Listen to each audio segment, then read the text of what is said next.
আমরা বাংলাদেশ এখন একটা ক্রান্তি লগ্নে দাঁড়িয়ে আছি এবং এর সম্ভাবনা একটা বিরাট সম্ভাবনা নিয়ে আবার এর পরে সঙ্গে সঙ্গে আমরা একটা অন্ধকারে তলিয়ে যেতে পারি, আরো জঘন্য জায়গায় চলে যেতে পারি যেটা ছিল তার থেকে। তা আমরা এইরকম একটা ক্রান্তি লগ্নে দাঁড়িয়ে আছি।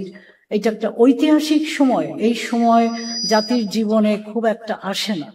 আমাদের ৭১-এর পরে যেই সুযোগটা এসেছিল, সম্ভাবনা আসছিল, আমরা সেটা আত্মকেন্দ্রিকতার জন্য, দূরদৃষ্টিতার অভাবের জন্য আমরা যে নষ্ট করে ফেলেছি, তার জন্য এই ৫৪ বছর আমরা খেসারত দিয়েছি। আবারও কি আমরা ৫৪ বছর খেসারত দেব? সেই প্রশ্নটা এখন জনগণের মনে এবং সমস্ত নেতা কর্মীর মনে আসতে হবে।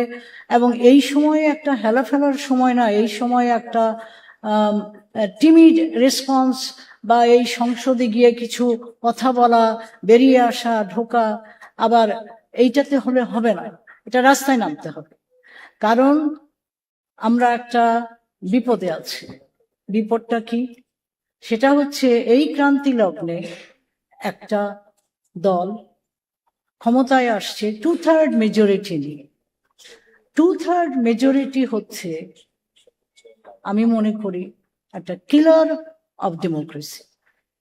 আমাদের, বিশেষ করে আমাদের মতো দেশে যেখানে প্রতিষ্ঠানগুলি ধ্বংস হয়ে গেছে, ধ্বংস করা হয়েছে, যেখানে সংস্কৃতি গড়ে উঠতে পারেনি কখনো, সেখানে 2/3 মেজরিটি নিয়ে কোনো দল এবং কোনো দেশে 2/3 মেজরিটি নিয়ে, নেপাল একটা 2017 সালে একটা এক্সাম্পল, একটা ভালো ট্রানজিশনের মধ্যে দিয়ে যাচ্ছিল, তারা 2017 সালে 2/3 মেজরিটি নিয়ে একটা বিরাট গর্তের মধ্যে পড়ে গেল।